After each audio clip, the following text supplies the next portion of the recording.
Shalom, shalom, shalom.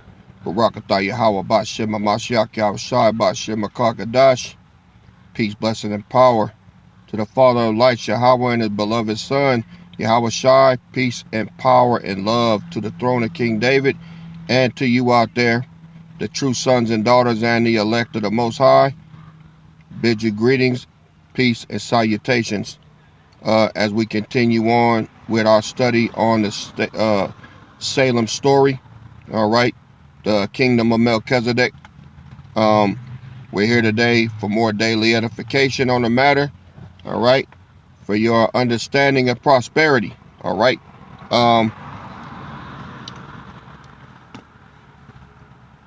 We left off at the top of chapter 5. All right, a Salem story. We breaking this down slow so that you can understand how wickedness works. You know, wickedness. The devil don't show up with a pitchfork and a pointy tail, talking about, hey, I'm the devil, I'm finna fuck your shit up. No, he don't do that. He come in real sneaky like he's your friend, like he love you. It ain't nothing he won't do. Kind of like a narcissistic ass bitch. You know what they do? They come in, they treat you nice, they treat you right, they talk to you right. They got hella self-control, might cook you some good ass meals. All right. If y'all cross that line, man, she'll lay you down. All right. Treat you right in the bedroom. Everything good, man, for a long time. You know. And then once she knows she got you, she gonna spring that trap. She gonna talk to you crazy a couple of times to see what you do. And if you come running after her and trying to, you know, make things right with her, knowing that she's the one that's fucking up, she knows she got you. And then your relationship starts to deteriorate because she's a wicked ass bitch. All she was doing was reeling you in, and then she want to see if you gonna chase her. See, that's how it go. I had nobody to tell me this shit. I had to learn it the hard way. And then all the while you fucked up like, damn, what did I do? You didn't do nothing. You just a nice guy. This is what happened to nice guys. It was happened to Melchizedek from Samael. He's a bitch. He reeled him in with all of the good, you know, behavior and everything. And yeah, see, this woman wants you to believe that this is how it's going to always be. She going to always be this way. She going to always cater to you, always cook your meals, always give you the sex on time, always going to do all of that. Till that one day, she pop off at the mouth and it catches you off guard. And that's the moment of truth. She want to see, what the fuck you going to do? Is he going to chase me? Now, she know damn well she wrong. She know damn well she wrong for having an attitude, all of that. But she want to see what you do. You know what a simp do? Oh, baby, well, you know, we all have a bad day, you know. And oh, he's scared to lose me. Now, if he's scared to lose me, then that means that I could do anything to him and he'll stay. Now, I'm going to start withholding sex from him. I'm going to start not talking to him nice. Nigga, your food is at McDonald's. Go and get you a cheeseburger. You pay for it and bring me something back. See, start talking to you like you ain't shit. All right, baby. Then she knows she got you. Yeah, that's the game, fellas. Men do the same thing to women. They do. Everything I said, just run it in reverse. Men do the same thing. Play up to her, kiss up to her, everything good. Then once he know he got her, bam. This is what users and abusers do since the beginning of time. How do you flip that? This is something that Melchizedek couldn't do. Melchizedek, you know, put up with it because he's the Prince of Peace. What Melchizedek needed back then was a dog ass nigga to get Samael bitch ass in line, or either kick his ass out or execute him one. That's what you got to do. See, sin don't deserve no mercy. Sin deserves judgment. Harsh, cruel, painful judgment. That's what it needs. See, and I believe this is why the Most High allowed this to happen back then, so that it was recorded for a period of our learning in this day and age. This is why I don't tolerate bitch ass niggas in here. You get the blade, you get cut deep, and I want to make it hurt. I want to embarrass your ass. I want to make sure that you never raise your head up in here again. You wicked ass women too. So that's a side note. Gave y'all that for free. All right. Now, let's continue on our journey to show you what wicked ass people do, starting with this nigga Samael. All right. Chapter 5, Book of Melchizedek, Salems Story. Epilogue. Samael formulates plans of conquest. He preaches to the subjects of a false and misleading doctrine. Ananias perceives this rebellion and preaches to the accuracy of the laws of parchment to achieve peace and true freedom. Melchizedek offers them forgiveness and the opportunity to turn to righteousness. Samael secretly meets with his followers and reveals his plan of conquest. Yeah, see, how many vets we got in here? How many of y'all been here since 2018? Y'all remember a bitch ass nigga named what's his name? Each One, Reach One, but I changed his name to Each One, Fuck One. This was the first predecessor of a bitch ass nigga that came in here. He was part of the Brotherhood. I believe he held the rank of captain. And what he started doing, when I got put in Facebook prison, I couldn't post for 2 weeks. This nigga sidebarred me with some of my men. All these men. He called them all into a meeting and started teaching them shit that I wasn't teaching and trying to pull those men away from me to him. If it wasn't for Sergeant Gideon, I wouldn't have known nothing. See? And he was teaching that Egypt is America and all this old bullshit, man. And no, we wasn't never over there and all this shit. So I called him to the table on it. Do you know I never talked to this nigga? He never once contacted me or nothing. He did all this shit on the slide. So I had put the word out. I said, hey man, I called a meeting with the entire Brotherhood and invited him. I said, bring all you got. And I was going to slice the fuck out of him. But you know what? He never showed up. Because he knew. He would tell the Brotherhood that, and what Gideon told me was, he said, I don't know what it is, man. I said, we know he lying, but we just can't prove it. I said, well, you ain't got to. I'll get him. I never had to because he already knew he was going to get cut the fuck up. That bitch ass nigga, he got thrown out and never seen him again. Then his son tried to buck up. Had to shut him down. See, whenever you doing something for the Most High, success always bring enemies. It always brings some punk ass motherfucker trying to come in and fuck shit up. So this is what's happening to Melchizedek. Samael is that nigger. All right. Now, let's go to verse 1, and it's going to explain in detail how Samael tried to undermine and derail the kingdom of peace, starting at verse 1. From his mansion, Samael watched Salem in his morning glow. Seeing her, which ornate bride waiting for her king, he coveted her. All right. In his delirium, he began to formulate plans of conquest, aka thinking how he could fuck shit up. He could already feel exalted on his throne, holding the precious scepter in his hand. Everyone would praise him as the liberator of the oppression of those laws. Salem will be a kingdom of complete freedom and pleasure. Dominated by this greed, he began to conquer.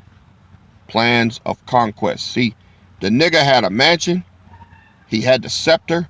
He had everything. All he had to do was follow the rules. Couldn't do it. Had to add his own mix on shit. Okay, that's what being wicked is. Wicked, you don't have no boundaries. Nothing is enough. You always got to have more. See, verse 2. Samael decided to act subtly among subjects, leading them to see on the parchment some inaccuracy to real freedom. In his deception mission, he would act with apparent goodness, showing interest in the growth of everyone's happiness. See, he was passive aggressive. He came in a real sly, sneaky, underhanded, grimy, fucked up way to win the people over. See? Verse 3. Putting his plans into practice, he began to visit the subjects in their mansions, telling them about the glories of the coming kingdom, where they would enjoy complete freedom. Great was his influence on Salem. Everyone admired his beauty and wisdom, having him as a perfect apostle of justice and love. No one could imagine that in the midst of that atmosphere of joy and gratitude, a subtle trap was being placed, in the grip of which many could fall carelessly. That's why you got to be sober and be vigilant. That's why I don't have nobody over y'all. When you see me, what you see is what you get. And even in me, doing all I can to live righteous and to show you a righteous example, I still get ignorant motherfuckers in here accusing me of being wicked and being deceptive. Fuck you. But your bitch ass still here. See, telling y'all, this is ancient of days wickedness going on right now in real time. See, wicked people are everywhere, right? Let's continue.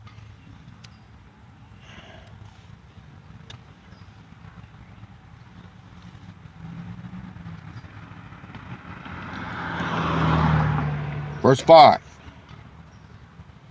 In his seductive mission, Samael did not speak against the parchment. See, he's slick. He's slick. He didn't speak against the parchment. However, he praised him for having exercised a trial mission in those 6 years, ready to end. In his logic, however, he tried to show that in the coming kingdom, when all were approved, they would be above those laws. His arguments, apparently correct, paved the way for him to openly affirm that in the new kingdom, the existence of parchment would be an obstacle to the realization of true freedom. Don't abide by these rules, but he didn't come out and say that. He just said, yeah, these rules are good, but wait till I take over. You're not going to even have that. See?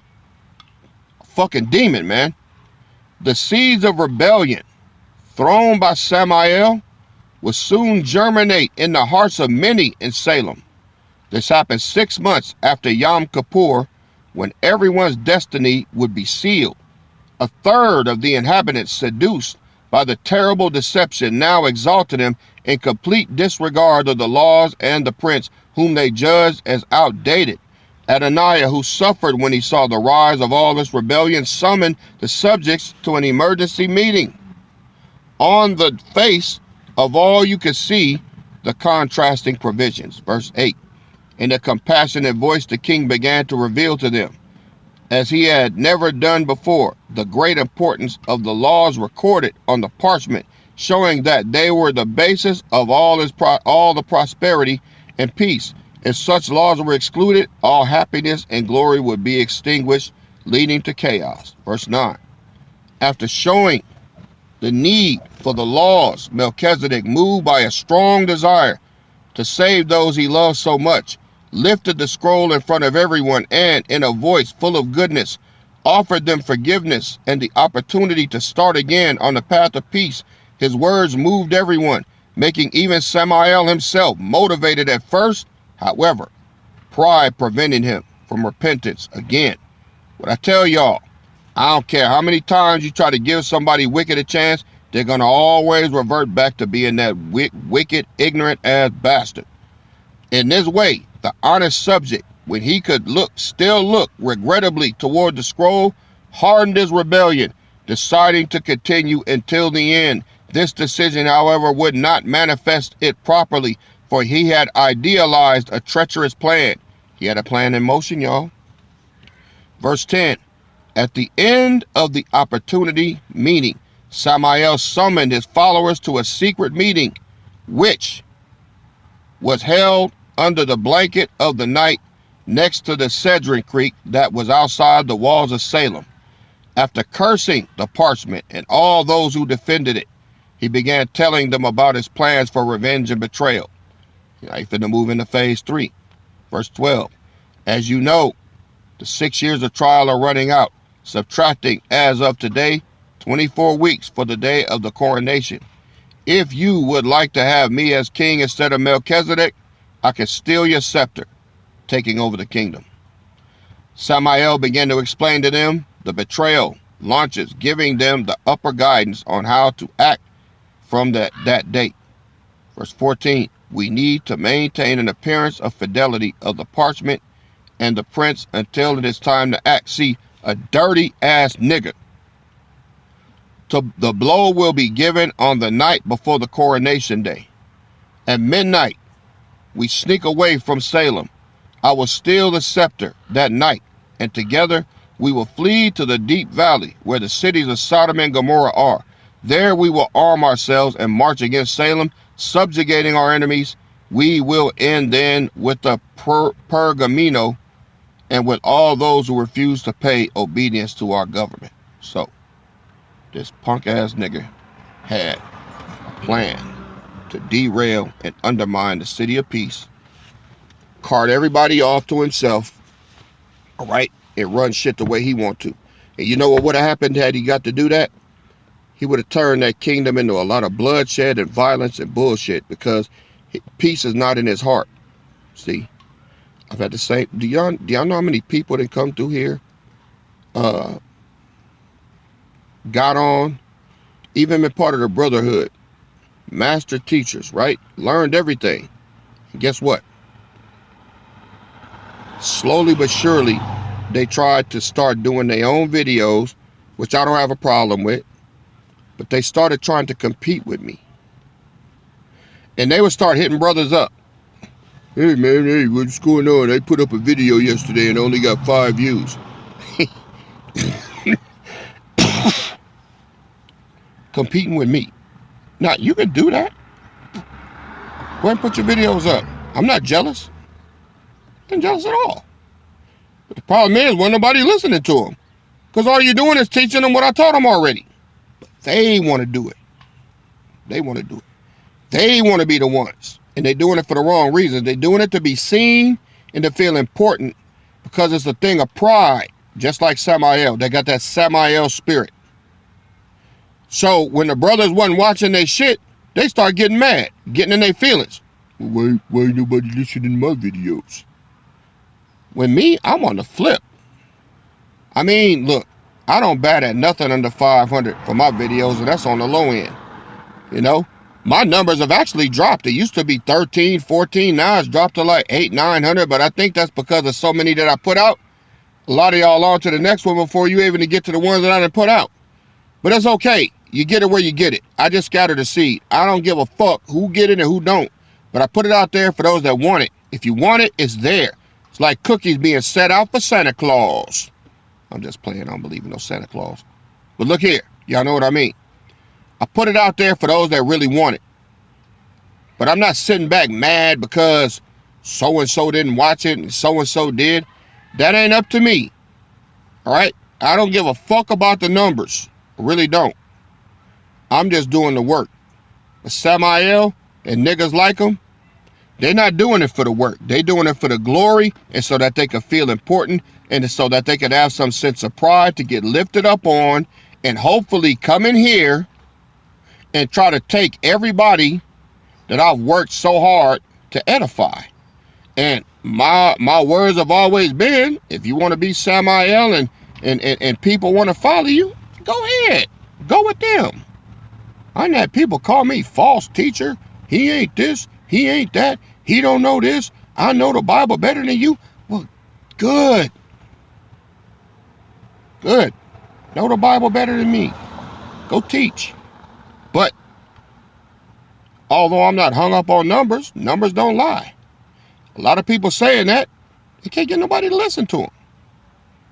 Me, I just put it out there. You either listen or you don't. You either want me or you don't. All right? This is how you break the cycle of being under the jurisdiction of men. Like I told y'all before about the narcissistic bitch, the illustration that I gave. You know the best way to deal with a narcissistic ass nigga, all right, male or female? You stop caring. See, as long as they know you care, they can fuck with you. They hold it and dangle it over your head like a carrot. I've seen a lot of videos where men and just, you know, The woman had done some foul ass shit to him, you know, and the man is like, you know, she waiting to see what he do. Well, baby, why this? Why that? You know, why this? Why you acting like that? Why you doing like that? Because you don't own me. Whoop, whoop, whoop. Right? I'm going to leave. I don't want to be in this relationship anymore. I'm not happy.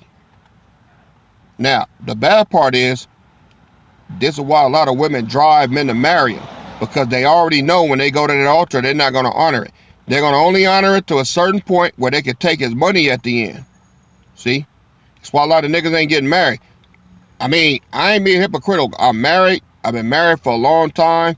But my marriage ain't like that. All right? My marriage is being ran by the fear and spirit of the Most High. Okay? But if I wasn't married now, I wouldn't be married. I wouldn't get married now. Ain't no fucking way. Ain't no way.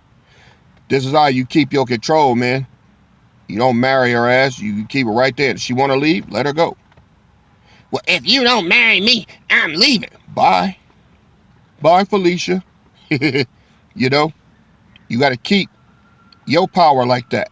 A lot of these women ain't shit.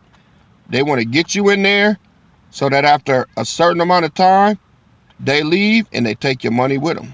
Your livelihood, your pension, everything you got. They rob you. I mean, women so damn dirty, they didn't. Got out, got pregnant, had the man thinking the kid is his, and it ain't all kind of shit, man. See? So this is what manipulation can get you. It gets you destroyed. And this is what Samael is doing to Melchizedek. And Melchizedek pleading with him, trying to get him to turn, it ain't gonna happen. That's why I don't plead with people here when they do some dirty ass shit. Boing! I just pluck your ass on out of here. And you know what I found out? When I pluck them out, they still don't leave. They hang around. They subscribe. They follow me.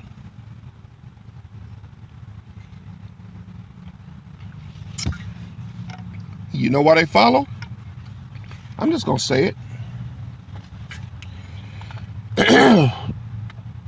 You could try, but you're not going to get this nowhere else.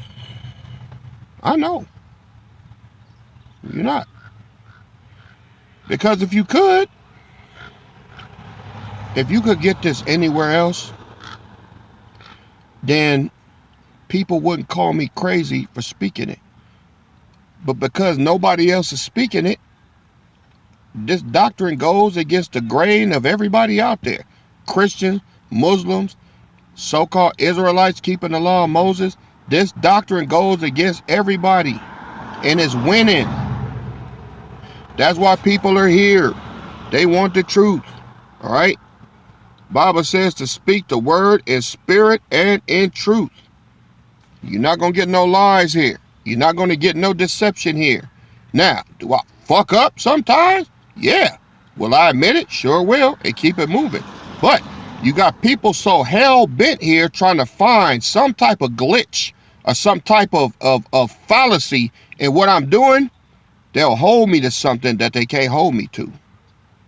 So this is the story of the law of liberty and what it represents. It's total truth. All right? And accountability. All right? And this is why people are here. Now, is it millions of people here? No. That's because of the platform. All right? This truth ain't for everybody. You got to be woke in order to get this. The Most High himself has to open your understanding to even get this, to understand what I'm talking about. Right? So, if you're here, you're reading, you understand, all right?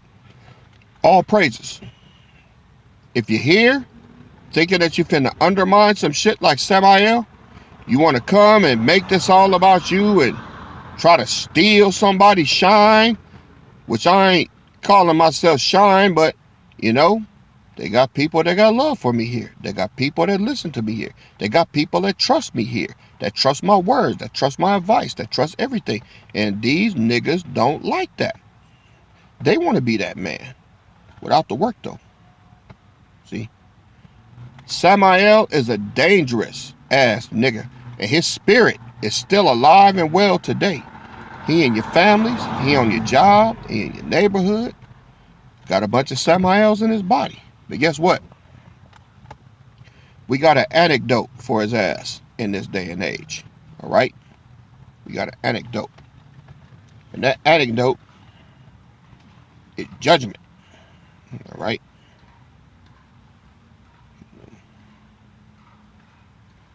So, we are now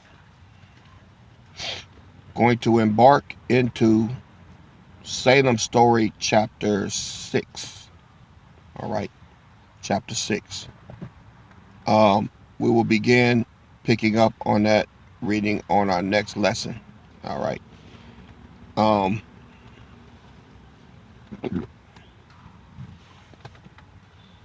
Living under the order of Melchizedek this is a lot deeper than I could have ever imagined, because I've read that phrase for many years. He is a priest forever after the order of Melchizedek. That means that everything that happened during Melchizedek's time, not just Yahweh Shai, that wasn't for him, now it's for all of us. The pearls, the salvation, the destruction, all of that is under the order of Melchizedek, meaning that the Most High has laid out a template, a graph, a map, if you will, of the events that are going to be taking place in this lifetime, mirrored by the confirmation and historical evidence from the time of Melchizedek. That's where we're at. And as you can see, it's moving along just fine. So what about the destruction of summer? When is America going to get burnt up? Well, you got to remember, the pearls have already been passed out in the time of repentance. So now we're in the time of judgment. So now the Most High is sealing those who were able to take advantage of his offer of salvation during the time of Yahweh Shai, which is you all. Now, the northern kingdom priests that are being held captive are the northern and southern kingdoms. So after that's done, after this destruction comes, guess what? Judah is already going to be established and be able to go and mark the southern kingdom. Those that have not taken the mark of the beast are going to be able to put that mark in their foreheads. So that when Yahweh Shai does come back, he's going to do two things. He's going to redeem those that were seeked and saved, which were lost. He's going to redeem them. He's going to give them immortality. And then he is going to drop the flames of death, all right, on this country. That's going to happen.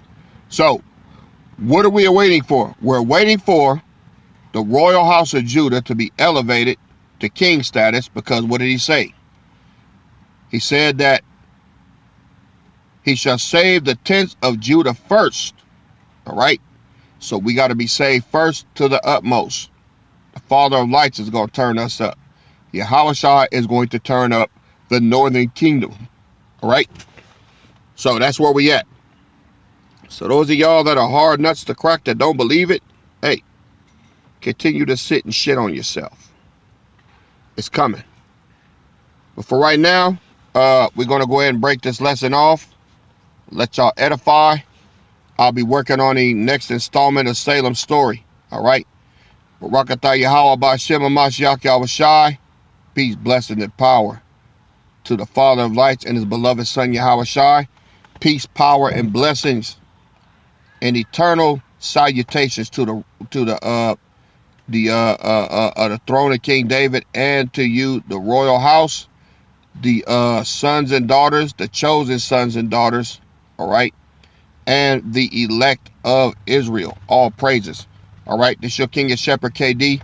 And I will see y'all on the next installment, which will be installment number 3.